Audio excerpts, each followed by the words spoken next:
first issue that's addressed in this ordinance is height. Why don't we start out with that?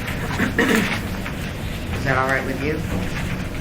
And is the tape? I just turned it on. Great, great. Before we do that, let's go around the table. Dick Train with Assembly. Amy DeBosco. Jennifer Johnson. Pete Peterson. Erica McConnell, Planning Department. Jerry Weaver, Community Development. Carol Wong, also Planning Department. And because of the whole mess as far as changing this meeting, Ernie Hall can't be here. He's at a 91 first birthday, and so we'll get His as mother. much as possible, and then and we might have to have a second meeting. I've been disappeared shortly anyway, too. Okay, so let's talk about the building height increase. Well, did you get the matrix? Do they have a matrix? Yes. It's at the back of the memo. Okay. There's a comparison matrix between the old code, the new code as adopted, and the proposed ordinance. And it's organized kind of by district. So it addresses changes to the R4 district. The first page, second page has changes to the R4A district. The third page has changes to the B3 district. Fourth page changes to the RO district. Fifth page changes to the R3 district, which are not related to height. And then the parking or the maneuvering issue at the end. And so let's start with, first of all, with the R4. That's our current land use map, correct? That is current zoning. Zoning. So that shows existing R3 zoning, R4 zoning, B3 zoning, and RO zoning, as well as separating out B3 in the Midtown area, and then also indicating the downtown zoning districts of the B2A, B2B, and B2C. And how far are we on our new land use? We're about 85% done. And will this have a huge impact, particularly as far as downtown? Or some of your Well, plans? you know, downtown has different zoning districts. It has 3 existing zoning districts, B2A, B, and C. The downtown comprehensive plan calls for new zoning districts, which is in our work plan to process, but the core of the downtown will still basically have unlimited height up to the FAA requirements, so there'll be tall buildings downtown up to the height of FAA limitations. The periphery of the downtown, it's presently allows pretty significant height, but the comprehensive plan for downtown proposed to reduce that, because what we've heard from consultants for the past 3-4 decades is that your CBD is too big. It allows too much to happen there. So consequently, that's why you're not getting much development, because it's so spread out. For your CBD? Population, Central Business District. Okay. For your population of 300 plus and your 1% growth rate a year, you would you would not in Century be able to probably fill the CBD. So and that's why when the downtown comprehensive plan was done, kind of scaled it back down proportional to the residential design study, the commercial design study, to try to calibrate how much is enough and where. So Midtown, in the code revision in the B3 district, from Tudor to Fireweed, Arctic, over to Seward, was allowed to continue to have unlimited height.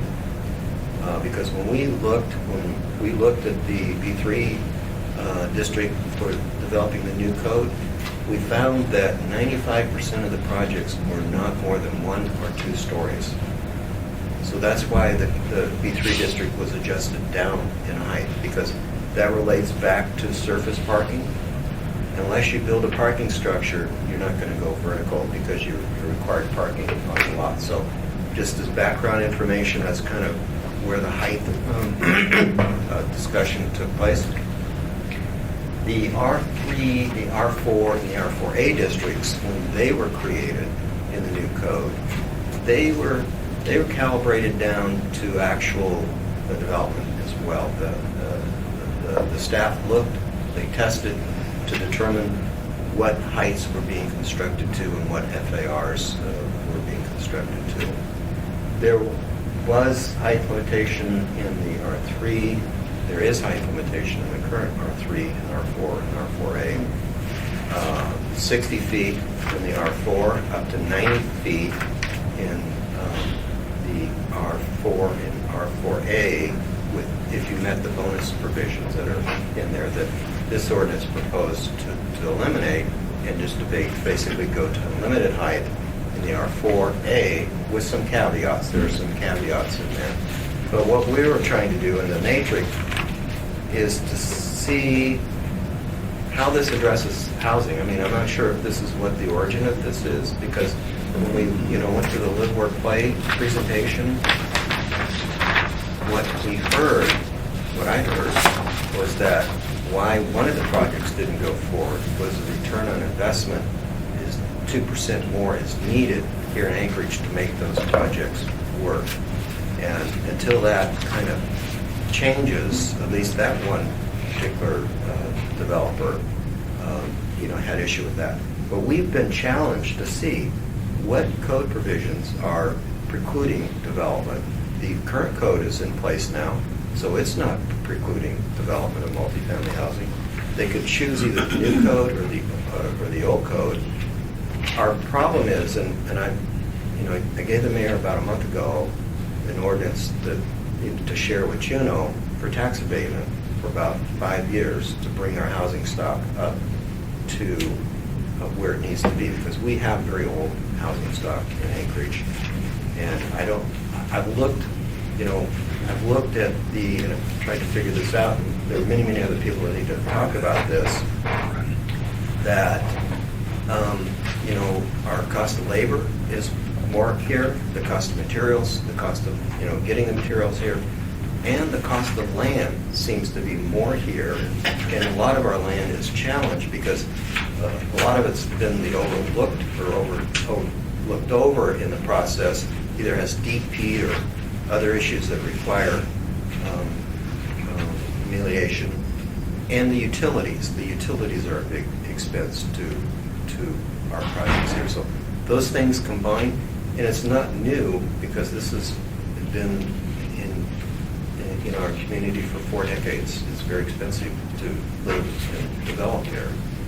I don't, and honestly looking, I don't see where a code is stopping that. Now, we've had amendments to the code that we're processing now that this group has proposed, that we're pushing forward to the commission and the assembly, albeit not fast enough for some people, but we are processing those where we've found glitches in the new code to make things work better. One of the big things was the floor plate template for when you modulate for articulation. We removed that. Yeah, we did. And that will, Debenham clearly showed that was a cost contributor to multifamily housing. He built under the old code, but he went through a very empirical engineering analysis to show us that was a problem, and we appreciated that. So I guess with that said, that's just kind of my overview of it. We certainly want to encourage multifamily development, but after we worked with Mr. Widener's group on the 42nd and the Old Seward project, we changed code. They could get all the density and height they wanted. They chose not to go forward with the project because basically what I heard, it was a return on investment. They needed 2% more. And I'm not sure by changing these heights, that's going to change any of that. I don't really want to get into debate right Yeah, now. no. So, and that's where I can feel myself Okay, twisting this up. is questions. No offense. Yeah. But Actually, Yeah, okay. So the height, the proposed changes to the height kind of need to be looked at in concert with the proposed changes to the height transition. And we have some visuals for you to look at what the impacts are. So there's been a lot of discussion. This is a proposed wider development at the corner of C Street and 14th. So it's called City View 2. It recently, it's currently zoned R3, and they've requested a rezone to go to RO with some special limitations that kind of make it act like an R4 district. Although the proposal right now has a 45-foot height limit. It's been very controversial in the community. There's been a lot of community pushback. The department did support this rezoning because it's in a mixed-use redevelopment area in the comp plan that encourages higher density. It's within walking distance to a major employment center of downtown. It's got good transportation access. It's a well-developed infrastructure. So we supported increasing the density in this area. But like I said, it's been very controversial in the community. I'm going to try to explain what's going on in these pictures, but Tom can correct me if I'm wrong. So here's what, and so P&Z did recommend approval of the rezone, and so the Assembly will be seeing it probably next month. So as proposed in the rezone with the height transition, including changes recommended in the previous ordinance that you've reviewed and approved and directed us to move forward,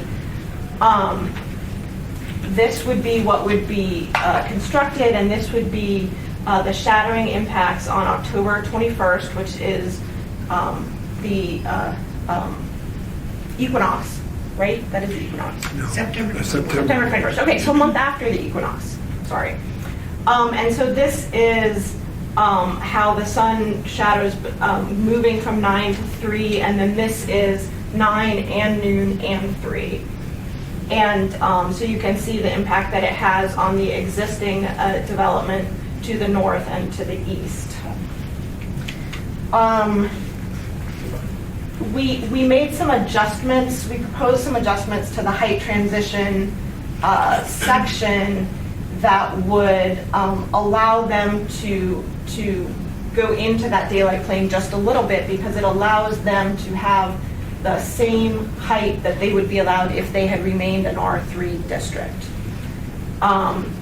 In this one, if they made modifications to stay entirely under that daylight plane, you can see the effect here. And so there's a little bit more shadowing on the outer areas, but not a, in our opinion, not a significant difference.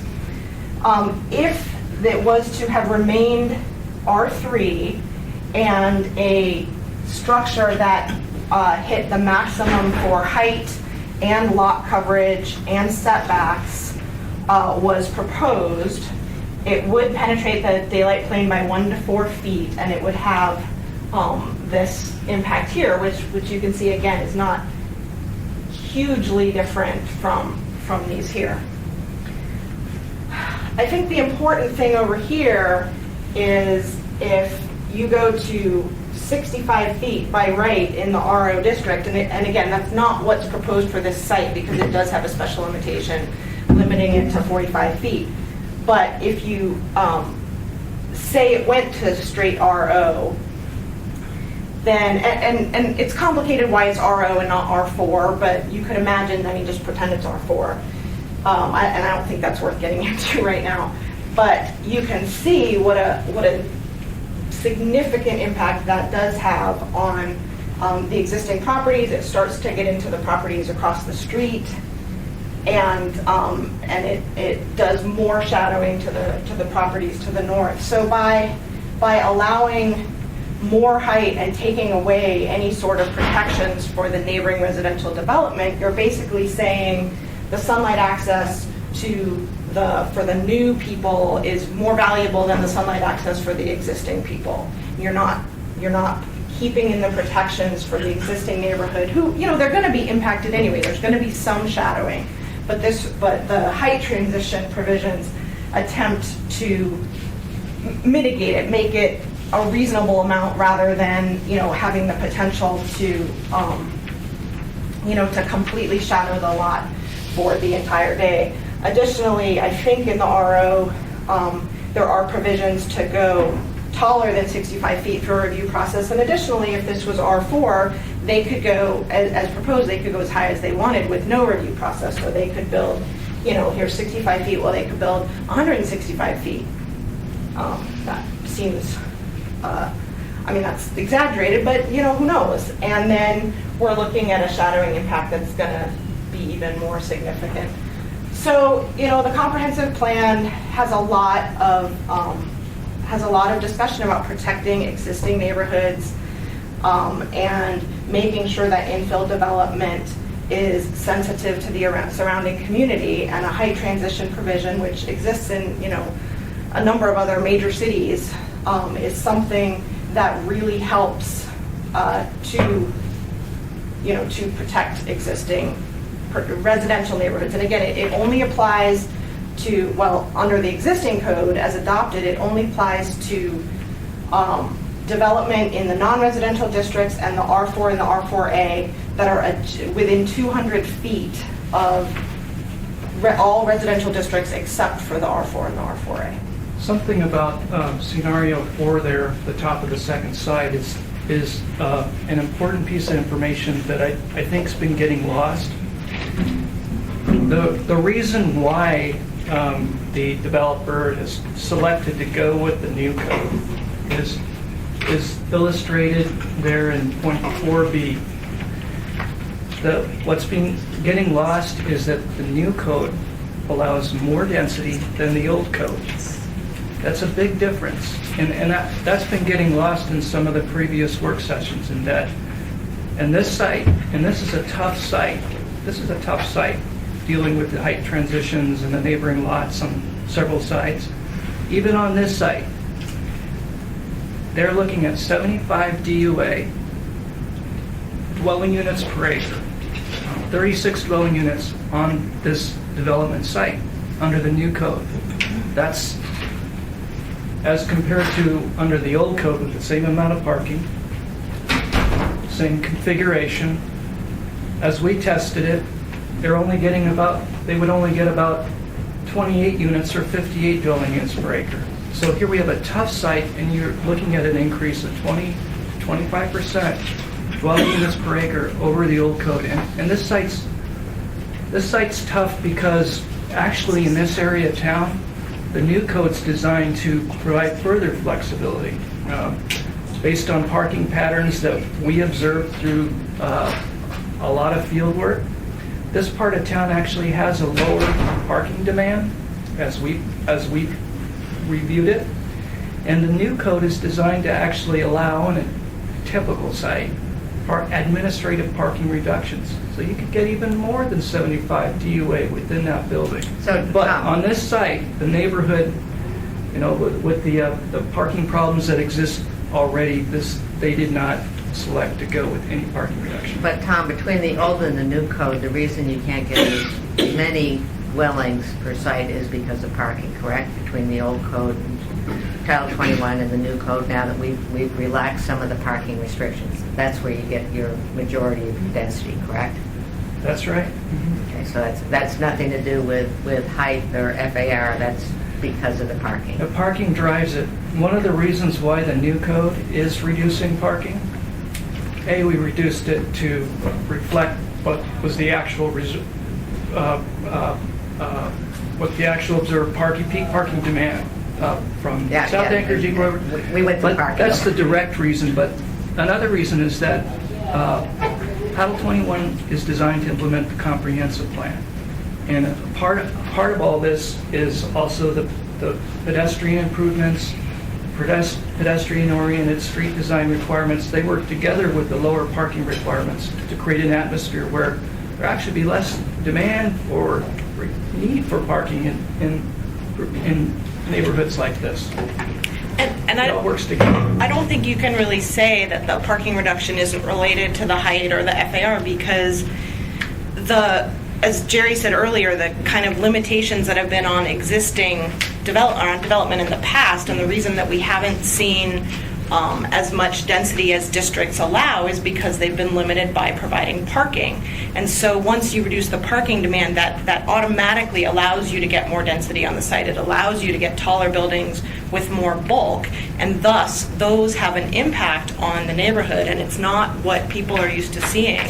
You know, we did a FAR study of all of the existing development in the R4 district. We did this back in 2008, so it's changed a little bit, but, you know, 95% of buildings constructed in the R4 were under 1 FAR, even though the old code allows up to 2. So people aren't used to seeing, you know, they're not used to having buildings that are as bulky, as dense, and as intense as they've been seeing in the past. And so to make sure that this new development integrates well into existing neighborhoods, it's important to have these standards. Erica's referring to a chart on the back of this handout that it was developed in 2008, so it is a little dated. However, it basically illustrates that there are actually very few developments that even get above 1 FAR in the R4 district. I think this development is 1.73 or thereabouts.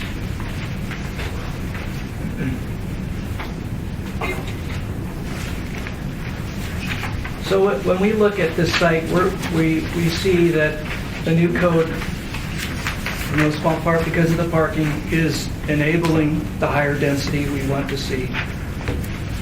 On the other side of the grand bargain, it's also mitigating that height by encouraging the building to shift itself away from neighboring residences. So it seems to be working in that sense of balance from the perspective. Any questions? I'll keep my comments to myself. Well, I mean, to be perfectly honest, you know, and so I'm glad that, you know, I'm giving you guys an opportunity to sort of lay out your concerns. As a committee, I think what we're probably going to do is, what I want to do is schedule a time for others to sort of, not do a rebuttal, but sort of, we need to see the other side. I mean, you know, we've gone from this level of discussion, which was the work session, and I think you know, now we're getting into the details. Even though a lot of these details we've been here before, but I think it's good to get into the discussion, and then we need an opportunity for others to come back and sort of say, well, actually, this is, you know, this is what they see, or this is, I mean, we know right now, we've understood that 70-foot limit or a 70-foot building is the most efficient construction you can have. And a lot of that makes sense to me at the 500-foot level because, you know, once you get into 3 stories, you're into HVAC, you're into, over 3 stories, you're into, you know, elevators, you're into all sorts of things. So I can kind of see the 70-foot, but we need to know why. Well, part of that, Jennifer, I'm going to give you the information, and Greg Cervana and his group actually gave you good information last time they were here on 5 stories of wood over 2 stories of parking. That was the prototype that they talked about in Seattle. We checked with our building people, and that's doable here too. It requires an exception in the stairwell. It has some special things have to happen in the stairwell to make that work, but that's a building that could be constructed here. And this is, as I said, we need to get the devil's in the details. We need to really find out. No, I'll let you finish your thought. No, I was just going to say this is very helpful. What I'm looking for, I'm looking for actual facts and data, like how this ordinance, when you see it implemented, what would the impacts and effects be? That's what I'm looking for. So when you see me start to fidget, it's because when I hear opinion versus data, I want to jump right into the debating, and so. Did you do the graphic for this property? So that's why, well, as I'm looking, I want to go point through point the things that are being proposed and what you see the actual physical impact to be. And then it's our decision as an assembly whether those are tolerable to the community or not. And those are the things we'll debate. So I don't want to be disrespectful, and I don't want to start debating you on those points, but I want to understand from your perspective and experience what you see them to be. What would be good for us to give to you and the community is to show you what FAR looks like. It's because like when I talked to Greg Widener and I pointed out a project in South Anchorage, north of Campbell Creek, west of C Street, west of the Adventure Building. It's a winged building Carl Mulvaney built about 15, 18 years ago. It's over 100 units. It's a FAR. It's 5 stories over a story of underground parking, and FAR 1. So that's FAR 1. To contrast that, the 188 building, it's about a 6. But they have like 5 levels of parking, 4 levels of parking. So just so you can kind of, visually, if we have those graphics, Yeah. it would be helpful. That's for helpful people for to me. understand FAR. No, I agree. And to be honest with what you've handed out today, I mean, I don't want to go too deep into any of this because a lot of this requires, I think, some reading. Yeah, without question. And most of this you've got digitally, right? So you can share it with us digitally, we can share it with others, and we can get the discussion going. Sure. I mean, I've always kind of liked Tom's 8x10 glossies. They're always helpful. That's fine. And I think that would be helpful in all of these discussions to have some, I mean, visuals up here is a good opportunity to sort of see the repercussions of what kind of decisions are being made and why. It would be helpful to have a couple of and I know you've had in the past some great FAR 8x10 glossies. Yeah. And maybe bring those back. Okay. So we can have a decent discussion. We can also bring, the actual impact, in terms of actual impacts. With those visuals, we can show what that FAR bonus system, how it works. Yeah. Just really bullet point, what is it doing with Country Lane, on Old Seward, and City View, and how would it have worked on Park Place 2 on 16th and A? What happens there? And as we test it. Yeah, and for you two, I mean, the conversation during the PEL 21 rewrite, it's a question versus, do you do bonus, do you do basically what I call kind of political engineering, to get what you want, or do you let the market decide? And then that's where you get into the political philosophy. And it kind of went towards the bonus route. It went the bonus route, and it Which- gets very complicated. I still say, even as we were always trying to simplify the bonus route, it does, to me, it still gets pretty convoluted. So It's we're- more convoluted than a requirement. It's far simpler than we have a bonus system in downtown that's complicated. Yeah. And the FAR bonus system is used by a variety of communities. Ours is deliberately simple. We adapted the format from Mankato, Minnesota. And it's designed to work as a similar one in Bloomington, Minnesota. There are far more complicated ones. And then there are FARs, like for example in Seattle, they allow the maximum FAR.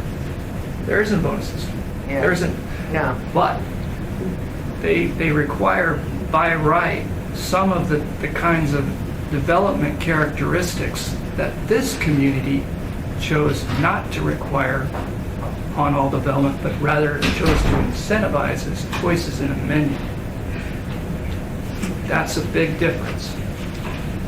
And we I mean, can show those. and- And so this community We spent many deliberately years chose on to this take that conversation, more Tom, so- complicated route. Yeah. And that route of incentivizing came from, the boards and commissions advisory committee and went through the process. And it's more complicated than a simple requirement or not requiring, but that was the way it played out. So what I would like, and anybody chirp in here, but not next week, but the following week, we'll have a follow-up meeting.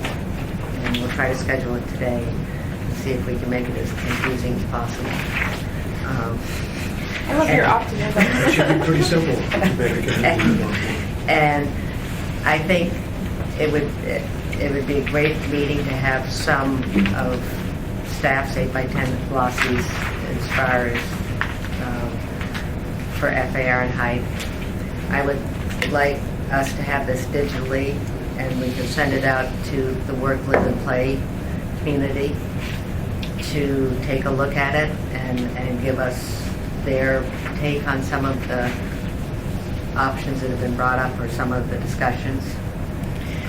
Perhaps we can post it all on a website and then we can just send the link out. That would be great. That would be great. I'll give everybody to learn. Yeah, yeah.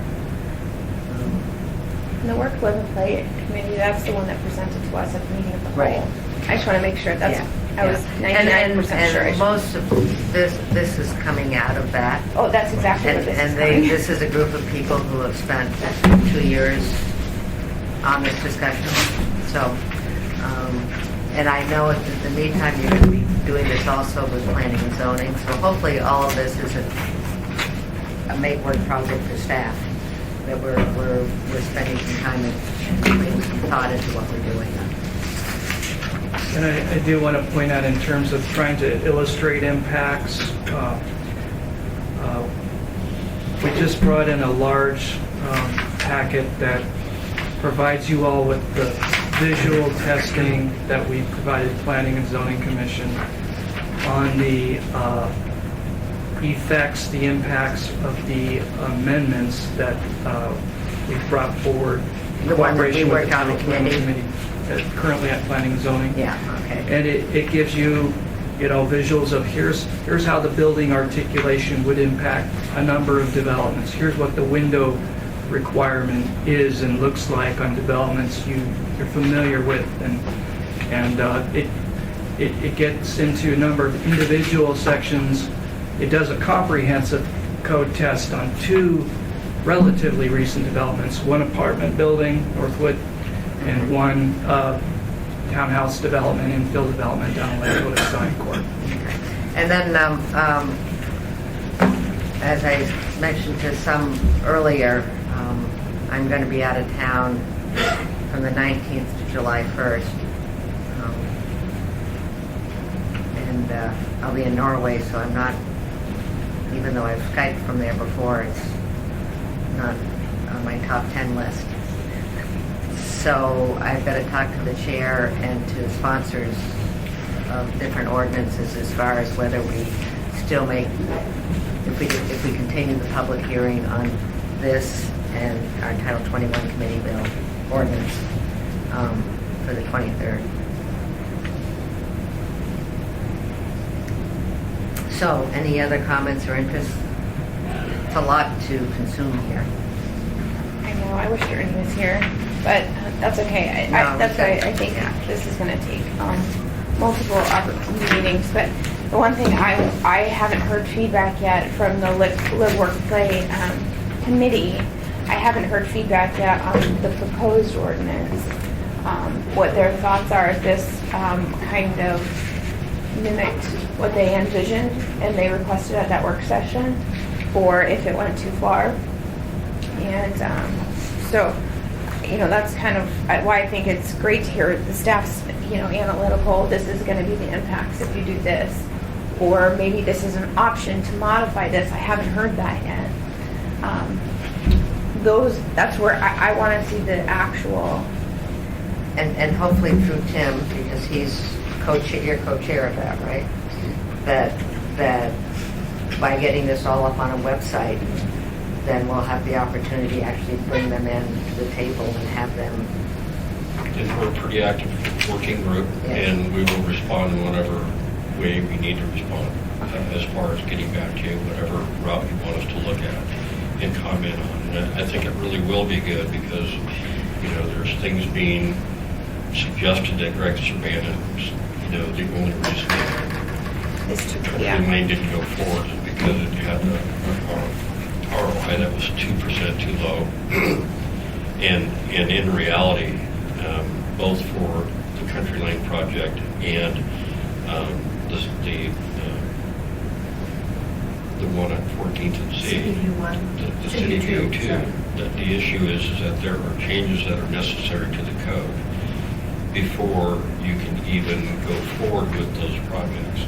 And without knowing when those changes were going to happen, were you really going to spend a bunch of money doing the real design for the construction and spending that kind of money before you knew that those code changes were going to actually take effect? So the timing has not worked out. So Widener, having cash and income from the 50,000 units that he has countrywide, that you don't stop your business for 10% of your portfolio. You have to take your money and invest it so you continue to get those investment returns. So he had a choice to make between what he could possibly do here, and did he know what he could do here, and he had to keep his money working. So yeah, he made a decision to invest his money somewhere else, which is a prudent thing for a business person to do. Now, in the analysis, in the ROI, is the return on investment for the project that he was talking about here lower than what they'd like to see? Yes. That isn't the only thing that led them to making that decision to invest somewhere else. Word is not here. I think the thing to emphasize about the ordinance that was here in front of you today, that is what the Live Work Play group brought forward, isn't just throwing everything out. It said, you know, for the next 18 months, let's suspend the design standards. And there's going to be a sunset clause, so it keeps everybody honest to be on the burner until we get a lot of this stuff looked at. Because I think as the staff will hopefully admit, I'm not even sure they understood just how complicated the analysis was until we did the City View 2 project as to all the factors that come to play in creating an envelope that you can build within. It surprised us. I'm hoping that it surprised them. It was a real education for everybody involved, I believe. And yeah, it's complicated, but it's not the most complicated. I think this is going to be most of the cases out there from now on for any infill projects. It's going to be tough. And we're just suggesting that at the beginning of all this, Jennifer, you know, there was going to be an oops clause type thing where when we found things that needed to be changed, they were going to be expedited. For Country Lane, there's things that took 11 months to get through to get that done over the last 2 years. There have been things that are now in the ordinance that's going to P&Z on June 1st that were talked about here 4 to 6 months ago that have taken that long. So, you know, we have no level of confidence that this package or any subsequent packages are going to move through the system fast enough to make sure that we don't derail those opportunities. And the opportunities that we have right now for multifamily structures of any kind are Widener, because you can self-invest and self-fund, and Cookland Housing and NeighborWorks, and a couple of others that do tax credit nonprofit things. I mean, if that's our housing hope for the future, we're in tough shape. No, and I understand, and We did meet with the planning commission yesterday to go over the ordinance, and I encouraged them not to postpone it because they were talking about postponing their action on that. yeah, no, and that's why I'm hesitant to say about the June 23rd, because we need to keep moving along on all of this. And just as far as with Widener, and we all have to take into consideration our economy, and you know, we've had a steady growth in our economy, but we definitely have a perception of maybe a slower growth in the next couple of years, but this is a time when we can make these changes and work things out. So it gives us a little bit of time, and it gives them time to make the right decisions. But I just, anyways, so the marching orders, and what I was going to ask folks is June 11th at 11:30. Would that work? Will with me. How about Wait. the Do we- Thursday? It's the second Thursday. When is budget and finance? Is that the It doesn't third? show up here on mine, so, That's the third Thursday. Budget and finance is Yeah. Thursday. Is it that Thursday or the next it's Thursday? the next. What about I'm on like 10 committees. I don't know if that's our homeless committee meeting that Thursday. Well, let's just Yeah. can we do it a little earlier just in case? Or do it on Wednesday earlier? I could do, Yeah. what's Wednesday look like? Wednesday, I don't have anything on Wednesday. And is it easier to have it at Oh, I don't- 10, or is it easier to have it around lunch hour? It's easiest if we know when it's really going to happen. Yeah. I'm happy with it anytime. I don't have anything on that one. So would We have no would committees. 10 on Wednesday work? Yeah, go on. On the 10th?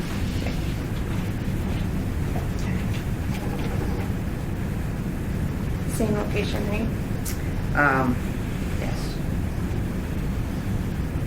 And so if we can get the materials up on the website, and will that give your Absolutely. group enough Yes. time to, okay. So we're planning on, one of the most helpful things for me, the meetings that we had where we had the stakeholders and the planning department, everybody sitting at the same table where, this group can say something and this group can say something and they can bounce ideas off of each other, and And that's most helpful for me. And that's what we'll be having on the 10th.